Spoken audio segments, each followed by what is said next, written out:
있습니다. 오늘은 동상이몽 신앙생활이라는 제목으로 요한복음 6장 28절에서 36절까지 말씀을 함께 읽겠습니다. 요한복음 6장 28절에서 36절까지 말씀입니다. 우리 천천히 목소리를 읽겠습니다. 시작. 그들이 묻되 우리가 어떻게 하여야 하나님의 일을 하오리까? 예수께서 대답하여 이르시되 하나님께서 보내신 이를 믿는 것이 하나님의 일이니라 하시니, 그들이 묻되 그러면 우리가 보고 당신을 믿도록 행하시는 표적이 무엇이니까? 하시는 일이 무엇이니까? 기록된 바 하늘에서 그들에게 떡을 주어 먹게 하였다 함과 같이 우리 조상들은 광야에서 만나를 먹었나이다. 예수께서 이르시되 내가 진실로 진실로 너희에게 이르노니 모세가 너희에게 하늘로부터 떡을 준 것이 아니라 내 아버지께서 너희에게 하늘로부터 참 떡을 주시나니, 하나님의 떡은 하늘에서 내려 세상에 생명을 주는 것이니라. 그들이 이르되 주여 이 떡을 항상 우리에게 주소서. 예수께서 이르시되 나는 생명의 떡이니 내게 오는 자는 결코 줄이지 아니할 터이요 나를 믿는 자는 영원히 목마르지 아니하리라. 그러나 내가 너희에게 이르기를 너희는 나를 보고도 믿지 아니하는도다 하였느니라. 아멘.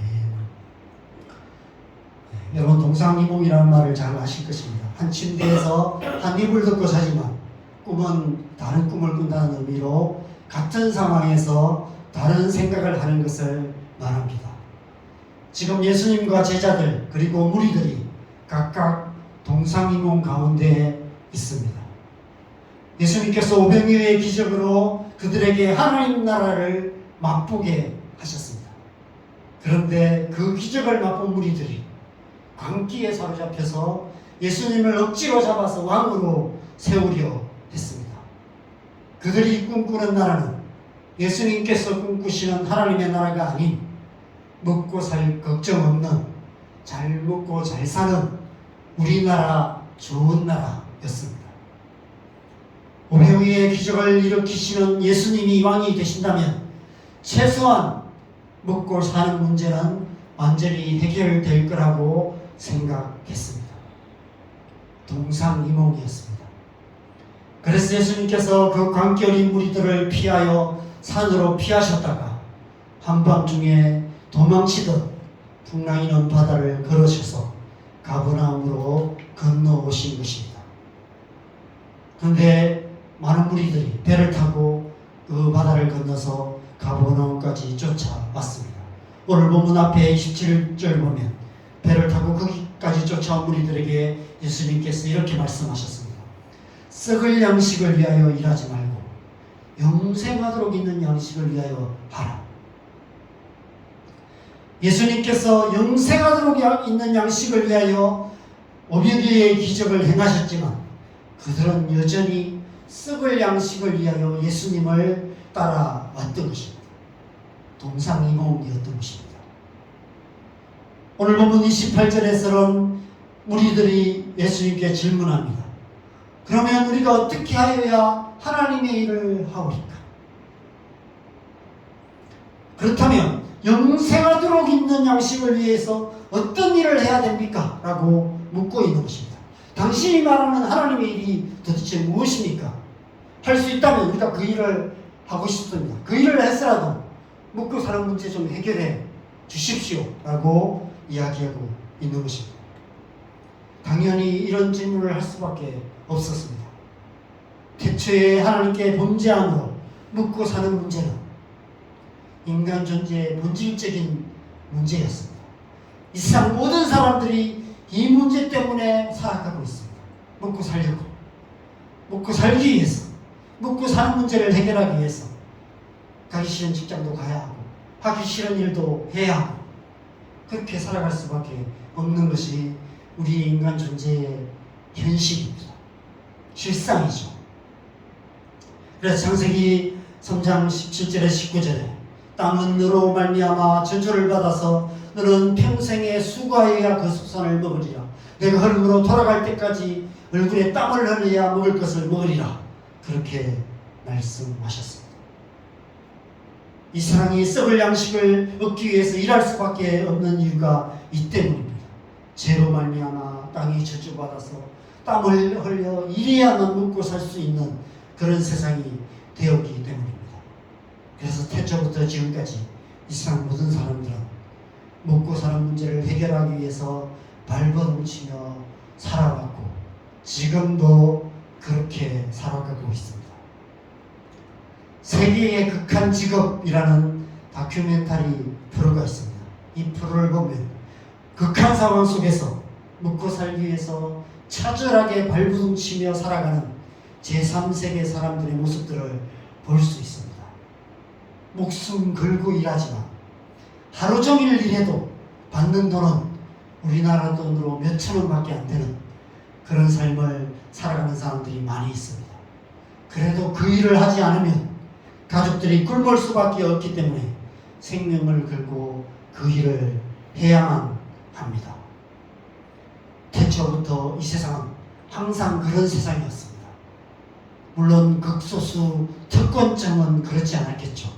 극소수 특권층을 제외하고는 이 세상 대부분의 사람들이 그렇게 살아왔고 예수님께로 모여든 이 무리들도 지금 썩을 양식을 위하여 힘겹게 일하며 살아가고 있었습니다.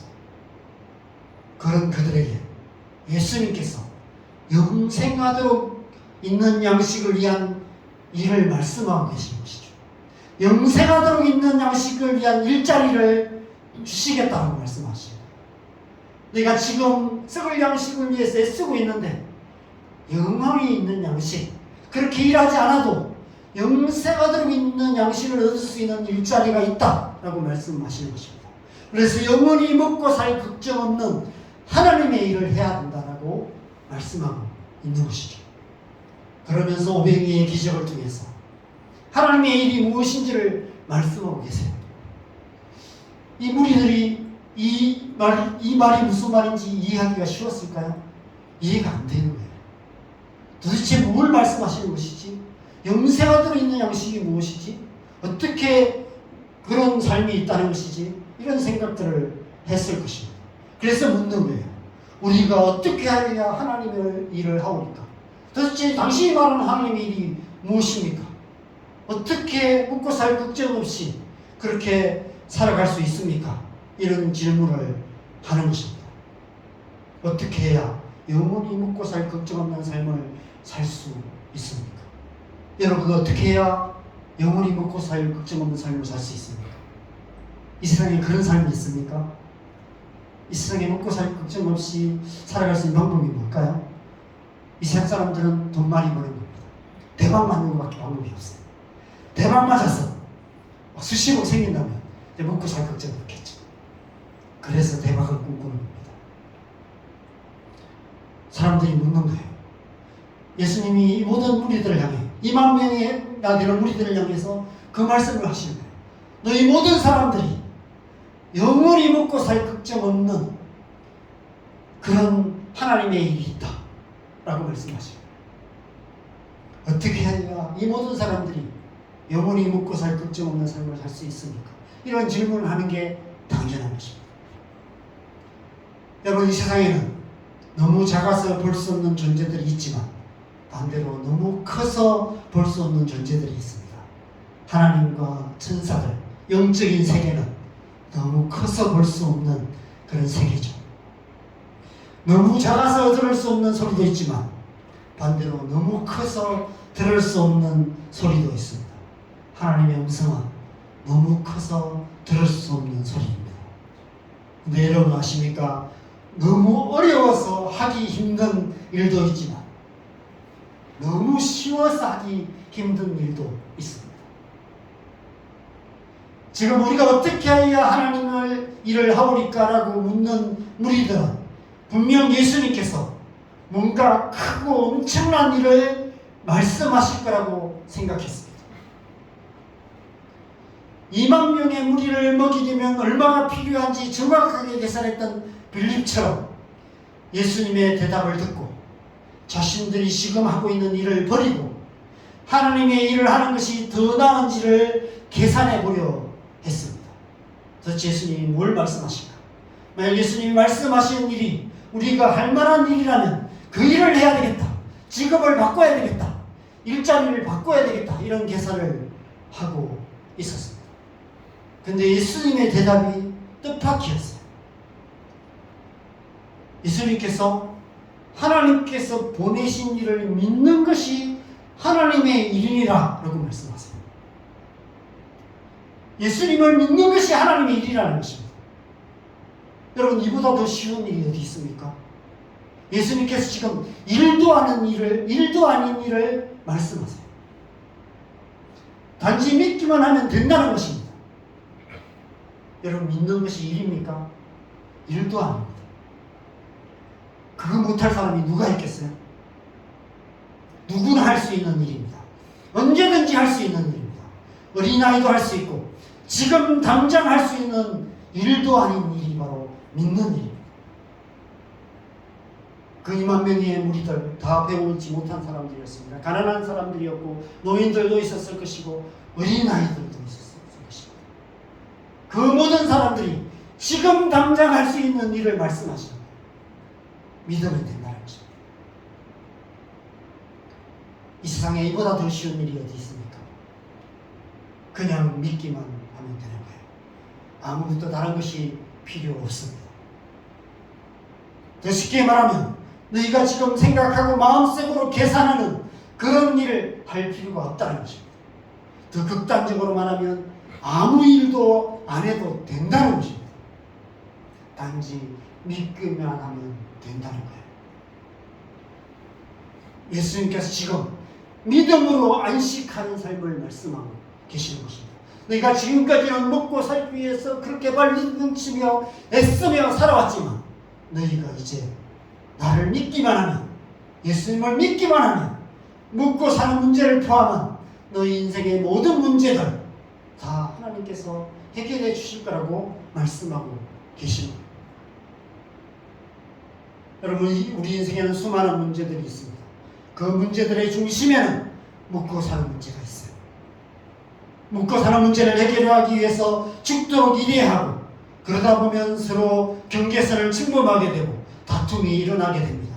더 많은 것을 가지려면 다른 사람을 빼앗았으라도 더 많이 가져야 하고 다른 사람보다 더 열심히 일해야 되고 한 발짝 더 앞서야 되고 그래서 더 많은 것을 가지고 애쓰고 그러다 보면 다투고 경쟁하고 투쟁하고 전쟁도 불사하는 그런 생존 경쟁의 세상이 될 수밖에 없습니다.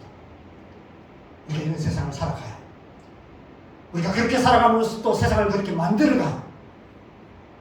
그런 세상을 살다 보면 더 치열하게 또 경쟁해야 되고 그러다 보면 세상은 더 점점 더 치열한 생존 경쟁의 세상이 될 수밖에 없습니다.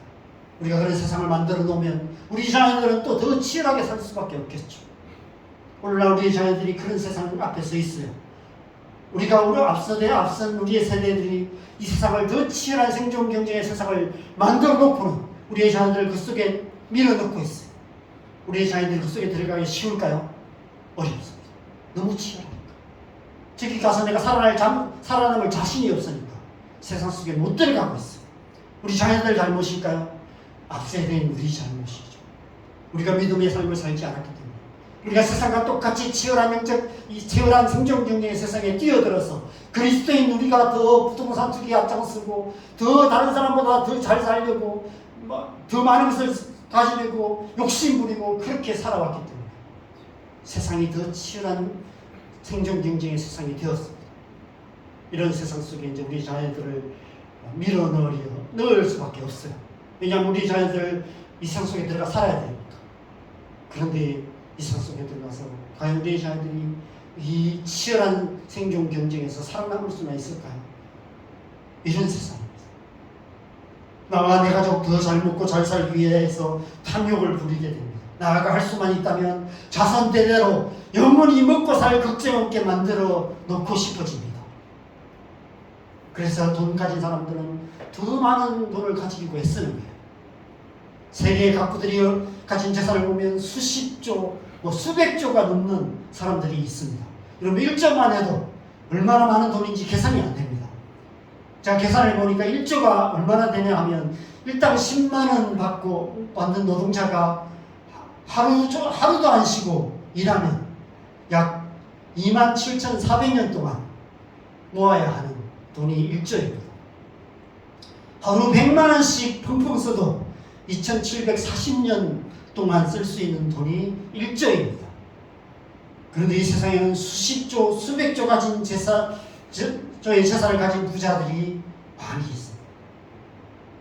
돈이 돈을 버는 세상이기 때문에 이 세상이 이 모습 그대로 있는 한 그들의 자손들은 영원히 먹고 살 걱정이 없을 것입니다. 그래서 이 세상은 부자들의 천국이라고 말하고 있는 것이죠. 그러나 그 소수의 부자들이 지나치게 많은 부를 소유한 결과 이 세상에는 먹고 살기 힘들어서 죽어가는 사람들이 많아질 수밖에 없습니다.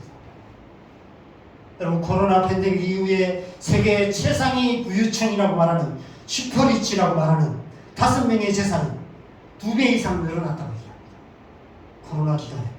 그런데 반대로 인구의 절반 이상인 50억 명의 사람들은 2019년에 비해서 더 가난해졌다고 말합니다. 상위 1%의 부자가 나머지 99%의 재산을 합친 것보다 더 많은 재산을 갖고 있다고 합니다. 무슨 말인지 감이 잘 안 오시죠? 예를 들면 이런 것입니다. 빵이 하나 있는데 이 빵 하나를 가지고 100명이 나눠 먹어야 됩니다. 근데 그 중에 힘센 놈 한 놈이 반을 딱 잘라서 가지고 가버려요. 그러면 이제 나머지 절반을 가지고 99명이 나눠 먹어야 돼요. 근데 그 가운데 또 힘센 놈이 절반을 잘라가요. 그럼 나머지 98명이 4분의 1을 가지고 나눠 먹어야 돼요. 이런 일이 반복되는 거죠. 힘 약한 사람들은 아무것도 먹을 것이 없는 것이 되는 것입니다. 바로 이 세상이 그런 세상이 되어 있다는 거예요. 방글라데시 의류 노동자들, 옷 만드는, 이제 방글라데시는 이제 옷을 만드는 공장이 많이 있으니까 그 옷 만드는 노동자들이 주 6일을 하루 11시간씩 일을 하는데 빚에 시달린다고 합니다. 최저임금이 우리나라 돈으로 월 95,000원 정도 됐다고 합니다. 일당을 말하는 게 아니에요. 하루 95,000원이 아니라 한 달에 95,000원을 받는 것입니다. 하루 일당 4,000원 정도 돼요. 우리나라 1시간 시급의 절반도 안 됩니다. 하루 종일 일하고 4,000원을 받아요. 그래서 우리나라에 일하러 오는 외국인 노동자들이 줄을 서고 있는 것입니다. 방글라데시만이 아니라 지구상의 절반에 가까운 사람들이 그렇게 살아가고 있어요. 10살도 안 되는 어린아이들이 하루 1,000원, 2,000원 받으면서 일하지 않으면 먹고 살 수 없는 극한 현실을 살아가고 있는 나라들이 많이 있습니다. 더 심각한 문제는 그 부의 불평등으로 인해서 이 세상이 점점 더 치열한 경쟁적인 세상이 될 수밖에 없다는 것입니다. 그래서 이 소수의 사람들이 대부분을 차지하고 남는 그 부스러기를 가지고 다수의 사람들이 먹고 살려고 서로 치열하게 경쟁하기 때문에 세상이 점점 더 각박하고 살기 힘든 세상이 되어 간다는 것입니다. 자기 밥그릇 지키기 위해서 경쟁하고 투쟁하고 전쟁까지 불사하는 세상이 될 수밖에 없다는 거예요. 그래서 오늘날 우리가 겪고 있는 정신적인, 심리적인 고통의 문제들, 그리고 육체의 질병의 문제들은 대부분 거기서부터 기인한다는 것입니다. 이 세상에서 살아남기 위해 치열하게 몸부림친 결과 그런 심리적인, 정신적인, 육체적인 질병의 문제가 생겨나게 된다는 것입니다. 어떻게 이 문제들을 해결할 수 있을까요? 세상에는 길이 없습니다. 세상이 말하지 않는, 세상이 찾지 않는, 세상이 알지 못하는 다른 길이 있습니다. 예수님께서 오병이어로 2만 명의 무리들의 먹는 문제를 한 방에 해결하신 것처럼 이 세상 모든 문제들을 한 방에 해결하는 길이 있습니다. 그 길은 어렵지 않습니다. 쉽습니다. 쉬워도 너무 쉽습니다. 그럼에도 불구하고 쉽게 이루어지지 않는 길입니다. 너무 어려워서가 아니라 너무 쉬워서 이루어지기 어려운 것 같습니다. 이 세상 모든 사람들이 믿기만 하면 됩니다. 이 세상 모든 사람들이 예수님을 믿기만 하면 이 세상의 모든 문제들은 한 방에 해결됩니다. 예수님께서 하나님의 약속, 하나님이 말씀하신 이 약속을 이루실 것이기 때문입니다. 하나님께서 모든 믿는 자들에게 영생하도록 있는 하늘의 양식을 주실 것이기 때문입니다. 더 이상 먹고 살기 위해서 발버둥치며 경쟁하며 살 필요가 없는 하나님 나라가 이루어지게 된다는 것입니다. 예수님께서 이 땅에 오신 이유가 그 때문입니다. 예수님께서 십자가로 모든 문제의 근원이 죄의 문제를 해결하셨습니다. 죄의 문제를 해결했다는 것은 그 죄로 말미암는 결과까지도 해결했다는 것입니다. 죄의 결과로 나타난 그 저주까지도 다 해결하셨다는 것입니다. 그럼 죄의 결과가 뭘까요? 죄의 결과로 먹고 살기 위해서 죽도록 일해야 하는 것이 죄의 결과였습니다. 그러나 이제부터 더 이상 그렇게 살지 않아도 된다는 거예요. 예수님께서 지금 그것을 말씀하시는 것입니다. 지금까지는 죄의 결과로 썩을 양식을 위해서 너희가 죽도록 일해야 하고 걱정해야 되고 염려하고 그것을 위해서 일해 왔지만, 그러나 이제부터 그것을 위해서 일하지 않는 시대가 올 것이다. 내가 그 죄의 문제를 해결하고 나면, 너희가 그것을 믿기만 하면 더 이상 죄의 결과로 말미암는 먹고 살려고 발버둥치며 살아가는 그 삶을 살지 않아도 된다. 그 예수님을 믿는 것이 곧 하나님의 일이다 라고 말씀하고 있는 것입니다. 믿기만 하면 먹고 사는 문제가 해결된다는 거예요. 또한 죄의 삭은 사망이었습니다. 죄의 문제가 해결되었기 때문에 죄의 삭신 사망의 문제도 해결되는 것입니다. 여러분, 우리 인생에 먹고 사는 문제가 해결되고 죽음의 문제가 해결된다면 문제될 게 뭐가 있을까요? 여러분, 한번 생각해 보십시오. 먹고 사는 문제 없고, 먹고 살 걱정은 없고, 죽음 걱정이 없다면 걱정할 게 뭐가 있을까요? 별로 없을 것 같아요. 아플 수는 있지만 아픈 게 안 죽는다면, 아무리 아파도 안 죽는다면, 아프다가 그러다가 낫는다면 별로 그죠? 병원에 갈 필요도 없을 것 같아요. 뭐 감기 걸리고 해도 뭐 좀 심하게 아파도 이게 죽을 병 아니라면 좀 시간 지나고 나으면 굳이 병원 안 가도 될 것 같아요. 의료대란 이러면 안 날 것 같아요. 그런데 어떤 병들은 심하면 죽음으로 가게 됩니다. 그래서 걱정하고 염려하는 것이죠. 먹고 사는 문제가 해결되고 죽음의 문제가 해결된다면 삶의 문제가 없어지는 거예요. 이 세상 가득한 전쟁의 문제, 기아 문제, 먹고 사는 문제, 질병 문제, 환경 문제, 이런 모든 문제들 다 고구마죽기처럼 한 방에 다 해결되는 거예요. 그래서 하나님께서 보내신 일을 믿는 것이 하나님의 일이라고 말씀하시는 것입니다. 예수님을 믿는 것이 하나님의 일을 하는 것이라고 말씀하고 계신 거예요. 여러분, 이보다 더 쉬운 일이 어디 있습니까? 예수님께서 지금 일도 아닌 일을 하나님의 일이라고 말씀하고 계시는 것입니다. 그들이 질문하며 생각했던 하나님의 일과 예수님께서 대답하신 하나님의 일이 달라도 너무 달랐습니다.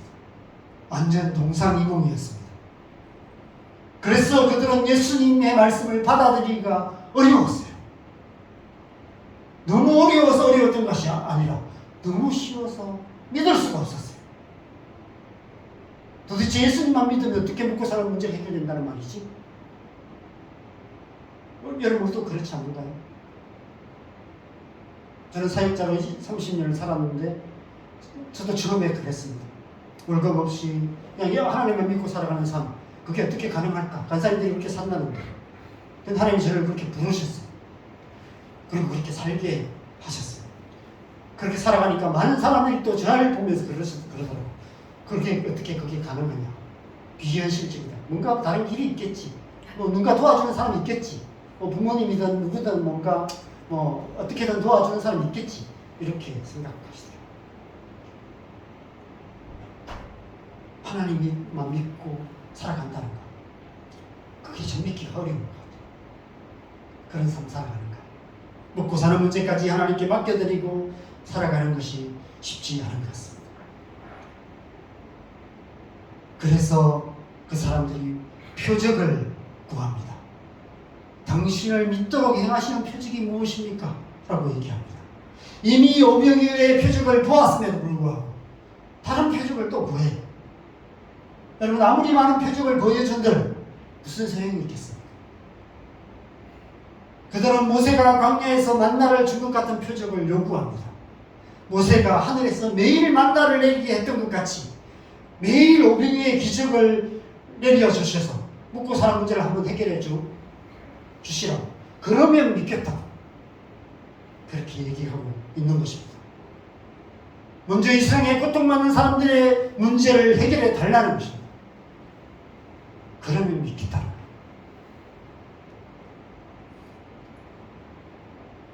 그런데 예수님께서 그들에게 이렇게 말씀하세요. 32절에 보면 내 아버지께서 너희에게 하늘로부터 참떡을 주실 것이다. 하나님의 떡은 하늘에서 내려 세상에 생명을 주는 것이다. 하나님께서 너희에게 떡을 주시기 원하시는 떡은 그런 떡이 아니다. 네가 하루 종일 열심히 일해서 얻는 떡이 아니라 하늘에서 생명의 떡을 내려주실 것을 말씀하고 계시는 것입니다. 그러자 그들이 묻죠. 이 떡을 항상 우리에게 주십시오. 라고 요구합니다. 그러자 예수님께서 대답하세요. 내가 바로 생명의 떡이다. 나는 생명의 떡이다. 이미 그 생명의 떡이 그들 앞에 있었습니다. 그 예수님을 믿기만 하면 되었던 거예요. 그런데 그들은 여전히 떡을 구하고 있었어요. 생명의 떡이 그 앞에 있음에도 불구하고 믿지 못했기 때문에 다른 떡을 구하고 동상이몽 가운데 계속 있었던 것입니다. 여러분, 어쩌면 이것이 우리의 신앙생활의 모습이 아닐까 이런 생각이 듭니다. 우리는 예수님을 믿고 그리스도인이 되었습니다. 그럼에도 불구하고 그리스도인답게 살지 못하고 있습니다. 예수님과 동행하는 신앙생활이 아닌 동상이몽 신앙생활을 하고 있는 것 같습니다. 사실 우리 사는 이 세상이 그리스도인답게 살기 힘든 세상인 것은 확실합니다. 치열한 생존 경쟁의 세상을 살아가기 위해서는 다른 사람보다 더 많이 노력하고 더 열심히 애쓰고 더 많은 노력과 더 큰 능력이 필요합니다. 치열한 생존 경쟁의 세상에서 제 밥그릇 챙기기 위해서 지키기 위해서 온 힘을 다해 살아갈 수밖에 없습니다. 하나님께서 주신 재능과 은사, 내가 가진 모든 자원들을 이 일을 위해서 써야 돼요. 자기 일을 위해서 쓸 수밖에 없습니다. 내 먹고 사는 문제 해결해야 되고 우리 가족 먹여 살려야 되고 우리의 가정의 문제들을 해결하기 위해서 나의 재능, 나의 가진 것들, 나의 지식들, 나의 힘과 노력을 다해서 내게 주어진 시간을 그것을 위해서 쓸 수밖에 없는 것이 이 땅에 살아가는 현실입니다. 세상 사람들이 그렇게 살아가요. 그런데 예수님께서는 광야에서 마귀의 시험을 통과하신 이후에 한 번도 하나님께서 주시는 신적인 능력을 자기 일을 위해 쓰지 않으셨어요. 저는 오병이어의 기적을 묵상할 때마다 이런 좀 엉뚱한 생각을 많이 했습니다. 예수님께서는 굳이 도시락 싸가지고 다닐 필요가 없으셨겠다. 이런 생각이 들었습니다. 돌로 떡을 만드실 수 있는 분이시고 물로 포도주를 만드실 수 있는 분이기 때문에 먹고 살 걱정 없으실 분이 아니실까. 그냥 길에 있는 돌 가지고 떡 만들어서 드시고 흘러가는 물 가지고 포도주 만들어서 마시시고 그렇게 하시면 되니까 예수님과 제자들은 사역하는 동안 먹는 문제에 걱정하지 않았겠다. 이런 생각을 할 때가 있었습니다. 그런데 말씀을 읽어보니까 예수님께서 시장하실 때가 있으셨어요. 여러 날 굶기도 하셨습니다. 왜냐하면 예수님은 한 번도 그 신적인 능력을 자신과 제자들을 먹는 문제를 해결하는 데 쓰지 않으셨어요. 그 능력이 있으심에도 불구하고 그 능력을 자기를 위해서 한 번도 사용하지 않으셨습니다. 오병이의 기적 말고 그 이후에 7년여의 기적이 있습니다. 보리떡 7개와 물고기 2마리로 4,000명을 먹이는 기적을 행하세요. 그 말씀을 보면 그죠? 사흘 동안을 무리들이 굶었어요. 그렇게 얘기해요. 이 무리들이 나와 함께 있은 지가 사흘인데 아무것도 먹지 못했다. 근데 이들을 그냥 돌려보내려니까 길을 가다가 이들이 기진해서 쓰러질까 걱정이 된다. 너희가 가진 게 뭐가 있냐? 물으세요. 그래서 제자들이 보리떡 7개와 물고기 2마리가 있습니다. 그래서 그걸로 그 모든 사람들을 배불리 먹이시고 돌려보내신다고 얘기합니다. 무리들이 사흘을 굶고 있었어요. 무리들이 사흘 굶고 있을 때 예수님은 드셨을까요?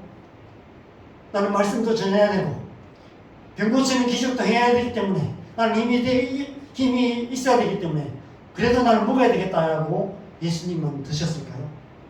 예수님의 제자들이 무리들은 굶고 있는데 예수님의 제자들이 예수님께는 강사 특식을 만들어서 드시게 하셨을까요? 그렇지 않으셨어요. 예수님도 굶으셨어요. 예수님도 수없이 굶기도 하셨고 때론 한 잠도 못 주무시기도 하셨고 때론 발이 부러뜨도록 걸으시고 때론 배멀미 하시면서 흔들리는 쫓배를 타고 갈릴리 바다를 수없이 건너 다니셔야 했습니다. 더 효과적인 사역을 위해서 꼭 필요하다고 사람들을 설득해서 12제자까지 포함해서 말 13마리 좀 튼튼한 말 13마리 이렇게 선물받아서 말 타고 다니시면서 그렇게 사역을 했다면 더 폼도 나고 더 많은 사역도 하고 더 효과적으로 사역을 하실 수 있으셨을 거예요. 근데 예수님께서 그렇게 하지 않으셨어요. 여러분 미국의 가장 부자인 목사는 재산이 수천억이 된다고 합니다. 개인 전용기까지 있다고 합니다. 말씀 전하러 갈 때 전용기 타고 다닌다고 얘기해요. 한 번은 언젠가 전용기가 낡아서 전용기 바꿔야 된다고 기도 제목을 내놓았다고 얘기합니다. 그런데 예수님께서는 한 번도 그러지 않으셨어요. 하나님께서 주신 능력을 단 한 번도 자신을 위해서 사용하지 않으셨습니다. 자기 먹는 문제, 자기의 문제를 해결하기 위해서 그 능력을 사용하지 않으셨습니다. 오직 하나님의 일을 위해서 그 능력을 사용하셨습니다. 이 세상과 그리스도의 삶의 다른 점이 바로 그것입니다. 이 세상은 자기 일을 합니다. 자신의 노력, 자신의 능력으로 자기의 일을 이루어가는 세상이 이 세상입니다. 그러나 그리스도인은 하나님의 일을 하는 사람들입니다. 하나님의 일이 무엇입니까? 하나님께서 보내신 일을 믿는 것, 그것이 하나님의 일입니다. 오직 예수 그리스도를 믿음으로 살아가는 것, 그것이 그리스도인의 삶인 것입니다. 여러분 그것은 단지 예수 믿고 천국 가는 것을 의미하는 것이 아닙니다. 이 세상을 살아가는 삶의 방식을 말하는 거예요. 먹고 사는 문제까지 다 하나님께 맡기고 오직 예수 그리스도를 믿는 믿음의 삶을 살아가는 것입니다. 온전한 믿음의 삶을 살아가는 것을 말씀하고 있는 것입니다. 36절 말씀을 같이 읽겠습니다. 36절 마지막 36절 같이 읽겠습니다. 시작. 그러나 내가 너희에게 이르기를 너희는 나를 보고도 믿지 아니하는도다 하였느니라. 그런데 그들은 예수님을 보고도 믿지 않았습니다. 예수님을 믿는 것이 하나님의 일이고 예수님을 믿기만 하면 먹고 사는 문제까지 포함한 우리 인생의 모든 문제들을 해결해 주실 거라고 약속하고 계심에도 불구하고 끝까지 믿지 않았습니다. 예수님께서 행하시는 500개의 기적을 맛보았고 예수님의 말씀을 직접 들었지만 끝내 믿지 않았습니다. 끝까지 동상이몽 가운데 있었던 것입니다. 여러분은 어떠십니까? 여러분은 지금까지 오랫동안 신앙생활을 해오셨을 것입니다. 지금까지 어떤 신앙생활을 해오셨습니까? 오직 예수님을 믿고 믿음의 삶을 살아오셨습니까? 믿음으로 하나님과 동행하는 신앙생활을 해오셨습니까? 혹시라도 동상이몽 신앙생활을 해오신 것은 아닌지, 지금 우리가 그렇게 신앙생활을 하고 있는 것은 아닌지를 되돌아봐야 할 때가 아닐까 생각합니다. 오늘 예수님께서 저와 여러분을 믿음의 삶으로 초청하고 계십니다. 먹고 사는 문제까지 포함해서 우리 인생의 모든 문제들을 믿음으로 하나님께 맡겨드리고 삶의 모든 순간을 오직 예수를 믿음으로 하나님과 동행하는 삶을 살라라고 말씀하고 계십니다. 그것이 우리가 힘써야 할 하나님의 일이라고 말씀하고 계시는 것이죠. 예수님께서 그렇게 믿음의 삶을 사셨고 그의 제자들이 그 예수님을 믿음으로 그렇게 살았습니다. 구름같이 허다한 증인들이 그렇게 살았습니다. 이제는 우리 차례입니다. 우리 또한 그렇게 살아가야 하는 것이죠. 우리의 남은 삶, 먹고 사는 문제를 포함한 우리 인생의 모든 문제들 믿음으로 하나님께 맡겨드리고 오직 하나님만을 믿고 하나님과 동행하는 그런 삶을 살아가야 될 줄 믿습니다. 저와 여러분의 하루하루가 동상이몽 신앙생활이 아닌 믿음으로 하나님과 동행하는 신앙생활 되기를 주님의 이름으로 간절히 축원합니다. 함께 찬양하겠습니다. 찬송가 151장 함께 찬양하시고 우리 함께 기도하는 시간을 갖겠습니다.